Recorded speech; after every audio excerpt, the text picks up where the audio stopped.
What's up, Cachorro? It's another week and another X-Men 97 video, part 2 of the 3-part finale.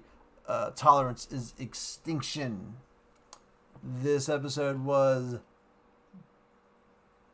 awesome. Just awesome. It's maybe the strongest episode. Episode 5 is pretty damn good, but I might go higher on this one. They're doing two famous comic book storylines at the same time, and they're doing it amazingly well. And obviously having to make a little twist to the stories for things that they can't comprehend, but it's super good, well done. Got a lot of great action, some really good speeches in this one as well. So we get some good character moments as well as insane action. Damn, man, it sucks that we only have one episode of this season left, and then who knows how long until we get season 2. The Marvel model's like 3 years at this point. So hopefully they don't make us. Hopefully we get season 2 in a year, within a year, hopefully. No, Marvel's always in disarray, so you don't know what they're going to do. We get some really cool ass moments. I'm gonna give it a 9.5. We'll have to see where they're gonna go. I mean, it's hard to really say, because one thing they need to do, but that's going to cause another thing they need to do. So we'll wrap up into a happy ending at the end. We'll see.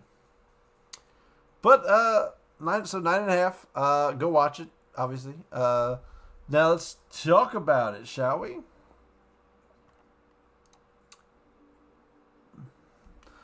Alright. Let's get a review. There we go.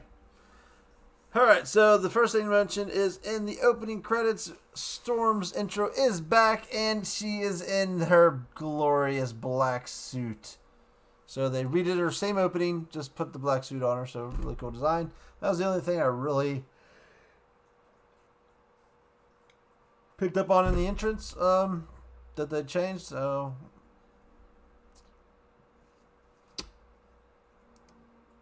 So what opens up? So the episode opens with Xavier waking up, putting his legs over the side so he can crawl into his wheelchair because he's beginning his day. Then we cut to Magneto on an island, and he's got his old suit on. He's holding his helmet. He's looking out over the water. We see all these cargo ships hanging around. We see Roberto and Jubilee running into an alley with an angry mob chasing them. Then we see Xavier finding his yellow hover chair damaged and destroyed. Checking around, seeing the damage in the mansion. Magneto starts using his powers, and he hits where Asteroid M crashed, so he pulls it up. He starts pulling Asteroid M up from the water. I guess the boats were salvaging her, maybe, I guess. Then, cornered, save the day. Storm and Ford show up to rescue Jubilee and reunite there. And so... Oh, yeah. I forgot my notepad. I forgot my notes. Hold on a minute.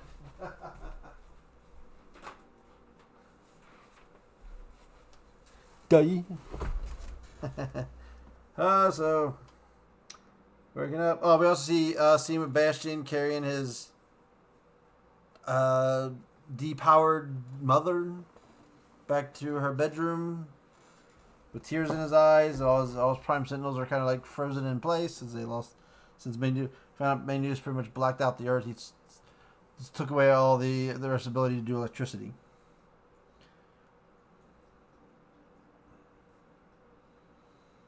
So again, we get to a scene where it's Jean says, "Okay, guys, we got 12 hours till the world ends. Get this over with now." So it's Scott facing down with Xavier, letting him know, "Hey, what the hell, dude? Why'd you give Magneto? What you put Magneto in charge for? What was that supposed to be? That's a slap in my face, you know."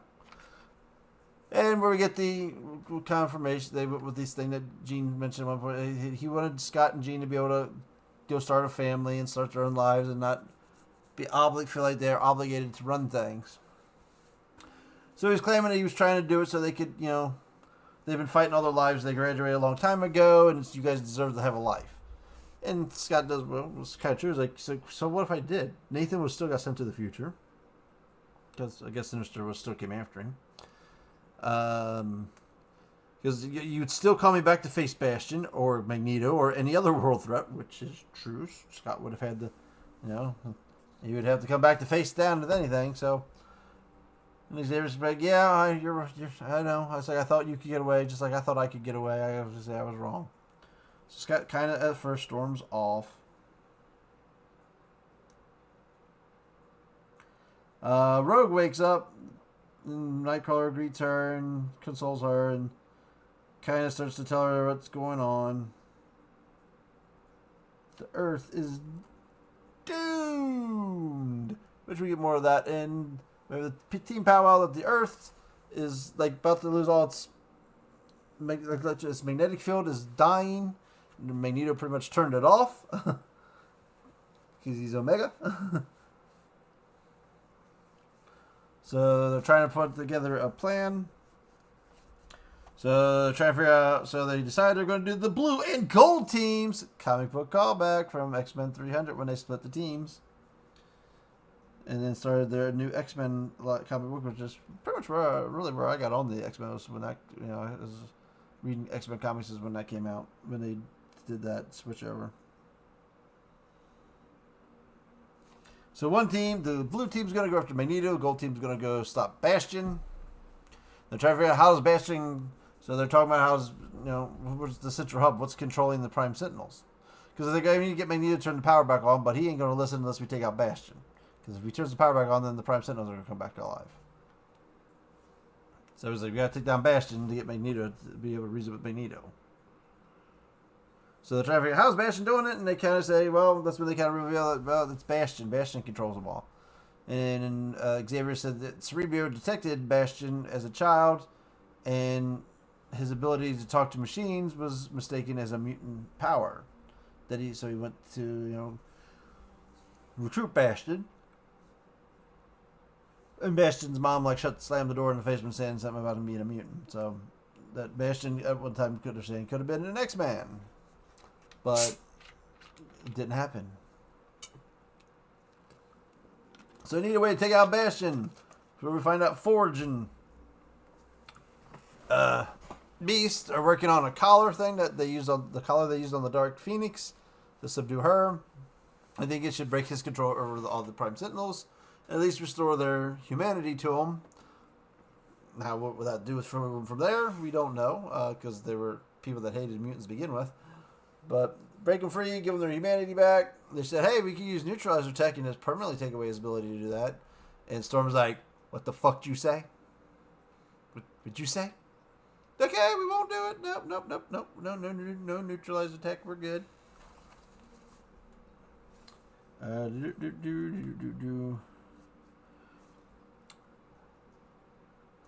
So then we get a scene where they're out by the lake and Rogue's there and she's wearing Rummy's coat, as you can see in this still shot there. She's wearing Rummy's jacket. And Xavier goes out to talk to her and she's bitter and she's angry at him. And Xavier's pretty much saying, hey, Gambit should have been buried here. He was trying to get away from that life that he had in the bayou and the Thieves Guild, and he wanted to get away from it. And she's like, no, that's where he was supposed to be. He's always been a Cajun. Because maybe if you saw us as people, not your students. And he's like, hey, I'm sorry. He's like, I've lost so much, so there's nothing I can do to take that away. Confirms that Moira McTaggart is dead. All of a sudden, out of the sky starts lowering Asteroid M. And Magneto comes down there and greets them. And he says, you try to force me to walk your path, and all this, and all this showing that they can't, death. Somebody died from Genosha, and Genosha was this beautiful utopia, the utopia that we dreamed of, and they wouldn't let us have it. So, pretty much climbing out the show, and the whole team rushes down there to meet up with them as well. And he's pretty much saying, hey, your dream was flawed. It got us to here. It's caused all these deaths. He brought it up Leech because I promised him he would, all the stuff I promised him. I watched his eyes get vaporized in front of me, in the side of his skull. It was some very vivid words here. His eyes vaporized inside of his skull in front of me because he believed in me. So he offers the X-Men to anyone who wants to join him. In the comics, in the Fatal Attraction comics books, this is the famous thing where Colossus jumped ship and joined Magneto. Acolytes. So Colossus is the betrayal most bitter. Since Colossus isn't a regular show, it's obvious where they're going. It's Rogue. Rogue joins, and surprisingly, Sunspot also. So those two both decided to side with Magneto. Rogue, obviously, because she said in Genosha, I made a decision that I was going to be the leader for mutants. I still believe in that, and no more mutants should deserve. And I don't believe, and no more mutants will die. So she joins in that. Sunspot, because his mom, when they were running from the Prime Sentinels, his mom turned him over, surrendered him to him. So now he's also bitter to the end there.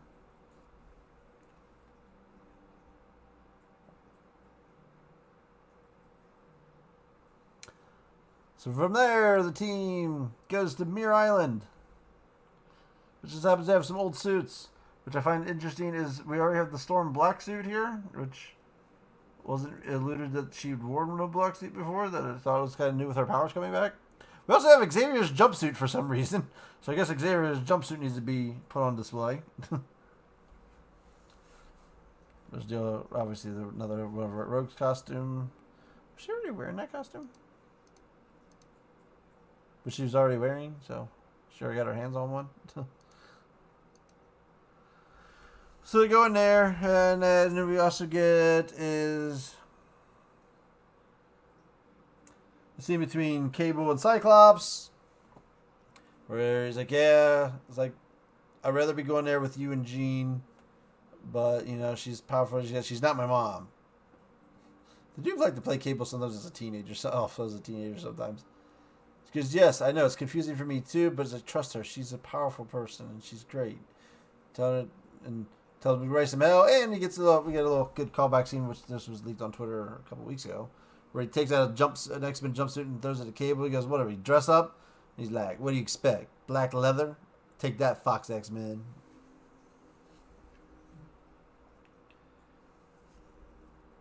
But yeah, a little quote between the father and son. Meanwhile, Professor X is having a astral plane chat with President Kelly, and trying to say, "Hey, let us handle this. We're going to work on this." He's like, "Well, we're going to take reactions. We got to do our Magneto protocols, and if this doesn't work, you leave me no options." So Xavier's pretty much said, "Trust me. If not trust me, didn't trust my X-Men. That we're going to do this." And he's doing a nice little speech. A couple good speeches, like I said. So he's doing a speech about about the X-Men. We see all the team putting on their new suits. We see Nightcrawler praying. Jubilee burns up Roberta's business card that he gave her at the beginning of the season.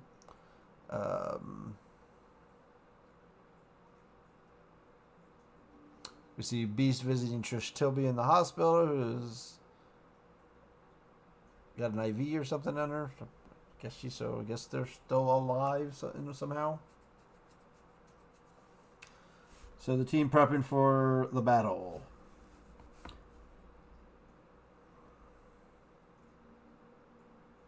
And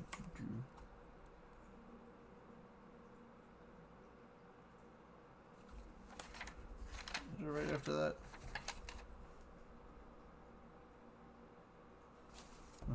Then you see Scott and they go to each back. So we have our team walkout moment. Scott and Jean do a nice embrace before they split. And our first team goes to the Galapagos Islands, the home of Bastion. So we've got Gold Team flying in for it. All of a sudden, Bastion's like instant spin animation with all these things plugged into him, kind of Master Mold style, and he wakes as they approach, open the silos. And all of a sudden, all these old school Sentinels just start coming to life and turning on, and go out to face down with them. Then from here's where we get a big speech between Storm says, "Hey, you guys go to the ground. Me and Forge will keep them distracted in the air." Storm gives a great, nice little big speech about as well. So just we gotta do what we gotta do, and this is how things always have to be. So we got her doing some bad shows, doing super Omega weather stuff and fighting the Sentinels in the air, while the team lowers on the ground and starts doing a ground battle. Or we get a cameo of Morph turns into a Hulk, and we even get a Morph Smash. Nice touch. So we get this, and they got the X-Men theme going here, and there's this great battle sequence going back and forth. It's really, of them beating down Sentinels. It's really good stuff. Sinister then Sinister or Cable gets taken down, and all of a sudden we see Sinister, and he's taunting Jean like, "I know everything about you. I know your weaknesses, your strengths. I do this and this. I could tell you if you asked nicely when I switched you." Where Madeline begins. So this great, the big epic battle between Sinister and Jean going back and forth.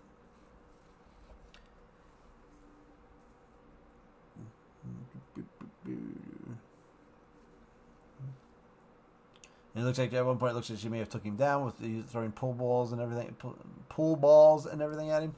Then we switch to the outer space battle in Astrodome, and the X-Men arrive, and Sunspot and Rogue go out to beat the Blackbird and find it's empty, and like, damn it, that elf. And Nightcrawler bamped them all right to Magneto. He's like, all right, so you've made your decision. It's war. So Wolverine's like, yeah, no talking, let's do it. So he's like, goes charging at him. Rogue intercepts him, so we get Rogue breaking off with Magneto, fighting him.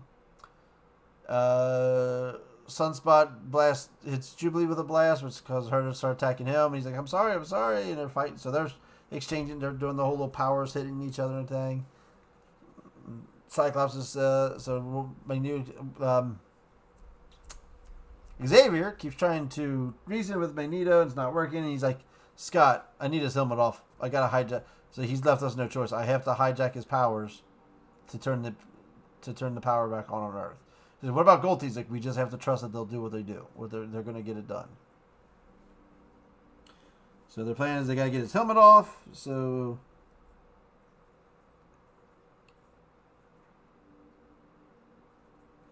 while they get this, before that happens, so when he's reasoning, he makes this best line ever. And he's like, there's two words I've always wanted to say to you, Charles. Throws the finger in his mouth, like, shut up.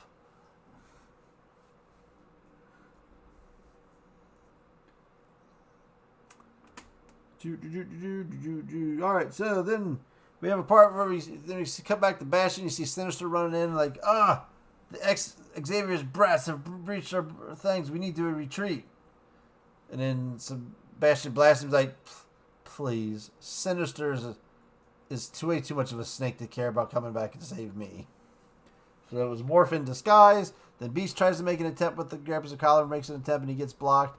And Bastion uses his powers to make his tentacle arm things wrap them up, and then catch the collar. So he now is in possession of the collar. Next day we see Jean walking through the woods by the ocean side, hunting Sinister. When I was like, hey, I'm surprised your ass isn't taken off yet. Because I was just waiting for you to bring me what I needed. All of a sudden she gets blasted, and next thing you know, we see Cable with his little red thing on his head, like Madeline had when she was under Sinister's control. And he's attacking Jean. She's trying to say, hey, you're under Sinister's control like your mom's. Like, my mom was a great telepath like me, and it doesn't skip generations. So he starts blasting her with his telekinetic powers. We get the full Cable moment with the eyes glowing and everything.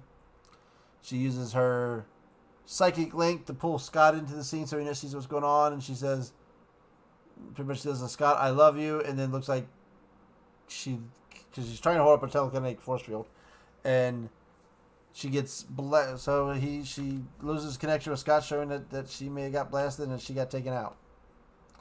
Also, we've seen the Forger's jet get shot down by a Sentinel, and Storm got blasted and fell into the water. So Gold Team has been is completely neutralized. They have lost. They look like, well, it appears they've lost.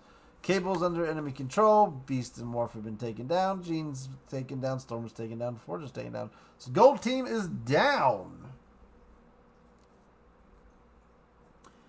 And that's where Cyclops said, no, Jean, wait. And while they're fighting, so back in space, Wolverine was able to get on the back of Magneto, and he's trying to get the wrestling with him behind. Magneto does a thing to shoot him off, but as Wolverine flies off, he's able to pull Magneto's helmet off. And Xavier goes for it, and he starts going into Magneto's head, taking over Magneto. He goes, you forced my hand. I have no choice. I have to do this. Next thing you know, Xavier gets blasted by Cyclops, who's like, Gold Team needs more time. They're not ready. If we do this, the Prime Sentinel, he does that, turns the power on, the Prime Sentinels come back to life, and they're going to take out everybody. So he kind of stops, he interrupts the powers that's going on. Now Magneto's gone. Oh, yeah, there's the cable. That was just a picture of cable. So now Magneto goes full tilt. He starts just wrapping everybody up with metal and capturing them. He puts his helmet on Xavier, so I guess Xavier can't use his powers while wearing the helmet as well. So I guess the helmet works both ways. Magneto puts it on. Xavier can't access his mind. He puts it on Xavier. Xavier can't access anybody's mind. So he's like, yeah, you finally gone all the way, I see, as a traitor to your own kind. Says Magneto's in his big speech. All of a sudden, you see two claws come right through his gut. And Magneto's like, the bravest are always the first to die. And Magneto's like, you know what? We knew this was coming. I'm tired of this feud. Our feud ends now. Does a big magnetic bust, knocks Wolverine backwards. He hits the wall. All of a sudden, you see Wolverine's veins start bubbling and popping. And the whole team looks on in horror like, Magnus, don't do it. Stop. And boom. The adamantium gets ripped from Wolverine's body. Now, granted, they just do it. You know, this isn't the shot. This is obviously from the comic book. But it's a still shot in the show because, yeah, I mean, as much as adult stuff as they push, and it's not blood, but it is metal. Would be a very, very visual scene there to have showing all this metal getting ripped out of his body. So they just do it as a still shot, and we fade to black right there. So as I was saying, I expected an Empire Strikes Back level kind of thing. The first episode was a New Hope because you had the moral victory at the end. Magneto took out the Prime Sentinels. That was taking out the Death Star. So it was kind of, hey, we won the battle, but the war had just not been started. So this one shows our heroes are in dire straits. The Earth is doomed. They plan 2 offensives to take out both of the bad problems, and for the most part, both teams have lost. Bastion has outdone the old team. Magneto has got the upper hand and has taken down Wolverine. So like I said, I expected, because knowing the story arcs, this has to be an Empire Strikes Back. The good guys have to be in dire straits. The bad guys have to be winning. At the point that kind of has how you set up an act for a third act for the good guys to make their final run and come back and win. In the comic books Fatal Attraction, it was like Colossus who ended up letting them on the ship. So odds are, I should say, if we're doing the Fatal Attraction things, Magneto's going to become a vegetable. Because that's where this went, was Magneto, Xavier pretty much shutting down Magneto's mind. So, will that be that way they're going with it in this show? Maybe. But then, what goes back on Earth? Do we take out Bastion now or not take out Bastion? So a lot of where are they going to go with it? How are they going to wrap this story up is very interesting. Very, very, very interesting. But yeah, so this was a great second act, part 2 act. Like I said, great action, good speeches all around through it. I was like, damn, this episode was just wow, so good. So a lot of open-ended stuff on how are they going to wrap this up? I mean, are they going to do the comic book thing, or is he going to somehow get a hold of Magneto's mind, turn the Earth back on so it don't die? And obviously they have to do that. And vegetate Magneto. The only way to stop him is destroy it, turn off his brain. How they're going to get through the Sentinel part is also a unknown. Will someone get the collar on him? We got to get a hold of switch Cable back to good, break Sinister's hold on him. She did that with Madeline by showing Madeline her good memories. What is this kind of like way of they're doing Strife as well? This is like having evil Cable instead of doing clone Cable, Strife Cable version. The clone. Always clones. It's a lot of how are they going to wrap this up? Interesting stuff to ponder here. Fantastic episode though. Once again, this show has been one of the best shows of the year. One of the best animated things I've ever seen.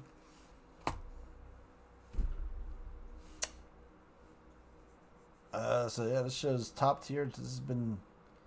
They've had a 100% home run with this show. So yeah. But see you next week when we wrap up the season and see how they do close it out. Until then, Cachorro out.